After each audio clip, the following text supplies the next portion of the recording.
అందరికీ నమస్కారం. Welcome to my channel. ఈ వీడియోలో ఏపీ ప్రభుత్వ పెన్షనర్ల పే స్లిప్‌లో నూతనంగా వచ్చిన కీలక అప్డేట్స్ ఇవే. దీనికి సంబంధించినటువంటి పూర్తి వివరాలైతే వీడియోలో తెలుసుకుందాము. వీడియోని ఎక్కడే గాని స్కిప్ చేయకుండా ఎండ్ వరకు చూసేయండి. అప్పుడే ఇన్ఫర్మేషన్ పూర్తిగా అర్థమవుతుంది. అలాగే వీడియో చూస్తున్న ప్రతి ఒక్కరు వీడియోకైతే లైక్ చేయండి ఫ్రెండ్స్. ఈ వీడియోని తోటి పెన్షనర్ మిత్రులతో అయితే షేర్ చేయండి. కొత్తగా మన ఛానల్ చూస్తున్నవారు ఇంకా ఎవరైనా సబ్స్క్రైబ్ చేసుకోకుంటే వెంటనే మన ఛానల్‌ని సబ్స్క్రైబ్ చేసుకోండి. దీని ద్వారా నేను చేసే లేటెస్ట్ వీడియోస్ అన్నీ మీ వరకు రీచ్ అవుతాయి. ఇక ఆలస్యం చేయకుండా వివరాల్లోకైతే వెళ్ళిపోదాము.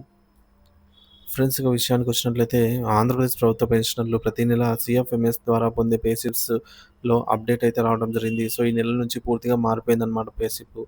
పెన్షనర్ల సంఘాలు చాలా కాలంగా కోరుతున్న పలు మార్పులను చేర్చడంతో పాటు కొన్ని పాత అంశాలను కూడా తొలగించడం జరిగింది. ఈ మార్పు వల్ల కలిగే ప్రయోజనాలు, ఎదురయ్యే ఇబ్బందులు 2 కూడా మనం అలాగే కొత్త పే స్లిప్‌ని ఎలా అర్థం చేసుకోవాలనేది పూర్తిగా తెలుసుకుందాము. మొదటిది కొత్త పే స్లిప్‌లో వచ్చిన కీలక మార్పులు ఏంటి అంటే కమ్యూటేషన్ రికవరీ వివరాలు స్పష్టం. సో, మార్పు ఏమిటంటే కమ్యూటేషన్ రికవరీ ఎప్పుడు ప్రారంభమైంది, స్టార్ట్ డేట్ ఎప్పుడు ముగుస్తుంది, ఎండ్ డేట్ అనే వివరాలను ఇప్పుడు పే స్లిప్‌లోనే స్పష్టంగా పొందుపరుస్తున్నారు. ఒక పెన్షనర్‌కు ఎన్ని లోన్‌లు ఉంటే అన్నిటికి వేర్వేరుగా ఈ తేదీలను చూపిస్తున్నారు. ప్రయోజనం దీనివల్ల తమ కమ్యూటేషన్ రికవరీ ఎప్పుడు పూర్తవుతుందో తెలుసుకోవడానికి పెన్షనర్‌కు ఇకపై కార్యాలయాల చుట్టూ తిరగాల్సిన అవసరం లేదు. పే స్లిప్‌ని చూడగానే స్పష్టత వస్తుంది. సుప్రీంకోర్టు తీర్పు నేపథ్యంలో ఈ మార్పు చేయడం గమనార్హము. ఇక రెండవది డీఆర్ శాతం స్పష్టంగా గుర్తింపు. డిఆర్‌ఎస్ రిలీఫ్ అనే కాలంలో ఆ నెలకు వర్తించే డీఆర్ శాతాన్ని 33.67% స్పష్టంగా అయితే చూపిస్తున్నారు. ఇదివరకు జస్ట్ పర్సెంటేజ్ అనే సింబల్‌ని మాత్రమే పెట్టి వదిలేసేవారు. ఇప్పుడు వాల్యూ అయితే చూపిస్తూ ఉన్నారు. సో, దీనివల్ల ప్రభుత్వం ఏ డీఆర్ ప్రకారంగా చెల్లింపులు చేస్తుంది అనేది సులభంగా తెలుసుకోవచ్చు. మూడవది అదనపు క్వాంటమ్ పెన్షన్ ఏక్యూపీ శాతం గుర్తింపు. మార్పు ఏమిటంటే 70 ఏళ్లు దాటిన పెన్షనర్లకు వర్తించే అదనపు క్వాంటమ్ పెన్షన్ శాతాన్ని 7%, 12% వంటివి అడిషనల్ క్వాంటమ్ పెన్షన్ ఎదురుగా చూపిస్తున్నారు. సో, తమకు ఎంత శాతం అదనపు పెన్షన్ వస్తుందో స్పష్టంగా తెలుస్తుంది. ఇక డీడీఓ కోడ్ చేర్పు. సో, పెన్షనర్ ఏ ట్రెజరీ లేదా డీడీఓ పరిధిలో వస్తారో తెలిపే డీడీఓ కోడ్‌ను కొత్తగా చేర్చారు. ఏదైనా సమస్యపై సీఎఫ్ఎంఎస్ హెల్ప్ డెస్క్‌కు ఫిర్యాదు, ఇన్సిడెంట్ రైజ్ చేయాలన్నా, అధికారులను సంప్రదించాలన్నా ఈ కోడ్ చాలా ఉపయోగపడుతుంది. ఫ్యామిలీ పెన్షనర్ వివరాల అప్డేట్స్. మార్పు ఏమిటంటే 2015 తర్వాత రిటైర్ అయిన వారి పే స్లిప్‌లలో వారి ఫ్యామిలీ పెన్షనర్ అయినటువంటి భార్య లేదా స్పౌస్ పేరు, పుట్టిన తేదీ వంటి వివరాలనైతే అప్డేట్ చేశారు. సో, ఇవన్నీ ఏవైతే మార్పులు చేశారో అవన్నీ. సో, అలాగే వీటిని చేర్చడం ద్వారా కొన్నిటిని తీసేయడం జరిగిందనమాట. సో, ఇప్పుడు తొలగించిన అంశాలేంటి? దానివల్ల ఎదురయ్యే ఇబ్బందులేంటనేది తెలుసుకుందాము. మొదటిది ఫార్మ్ 16 వివరాల తొలగింపు.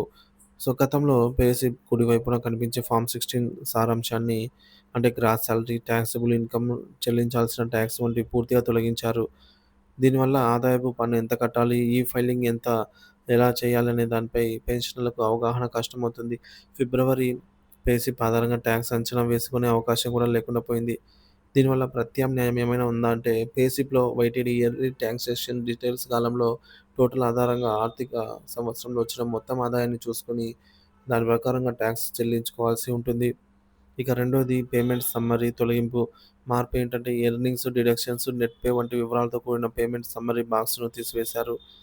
దీనివల్ల ఒకే చోట మొత్తం చెల్లింపు సారాంశం చూసుకునే వెసులుబాటైతే పోయింది. ఇక కొత్త పే స్లిప్‌ను ఎలా అర్థం చేసుకోవాలి? కొత్త పే స్లిప్‌ను ప్రధానంగా 3 భాగాలుగా అయితే ఉంటుంది. Part 1, part 2, part 3. So, part 1 pensioner ప్రాథమిక వివరాలు. పెన్షనర్ యొక్క పేరు, CFMS ID, PPO number, pension రకము, అలాగే బ్యాంక్ ఖాతా వివరాలైతే ఉంటాయి.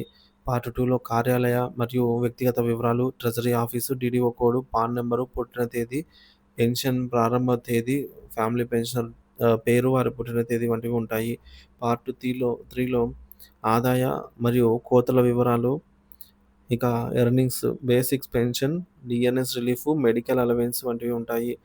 Deductions, commutation, EHS, income tax, ఇతర రికవరీలు ఉంటాయి. ఇక వైటీడీ ఈ కాలంలో ఆ ఆర్థిక సంవత్సరంలో ఇప్పటివరకు పొందిన మొత్తం ఆదాయం, కోత వివరాలైతే ఉంటాయి. అలాగే టేక్ హోమ్ పెన్షన్ అన్ని కోతలు పోను నికరంగా చేతికి వచ్చే పెన్షన్ మొత్తం చివరిలో చూపించబడుతుంది. సో, కొత్త పే స్లిప్‌లో కొన్ని ప్రయోజనాలు చేకూర్చినప్పటికీ ఫార్మ్ 16 వంటి ముఖ్యమైన అంశాలను తొలగించడం కొంత ఇబ్బందికరమే. అయితే పెన్షన్ డీఆర్ వివరాలను స్పష్టంగా చూపడం పెన్షనర్లకు ఎంతో మేలు చేస్తుంది. ఈ మార్పులు కేవలం ఈ నెల పే స్లిప్‌కే కాకుండా సీఎఫ్ఎంఎస్ సైట్‌లోని పాత పే స్లిప్స్ అన్నిటికి కూడా వర్తింపజేశారు. పెన్షనర్లు తమ కొత్త పే స్లిప్‌ని డౌన్‌లోడ్ చేసుకొని ఈ మార్పులనైతే గమనించగలరు.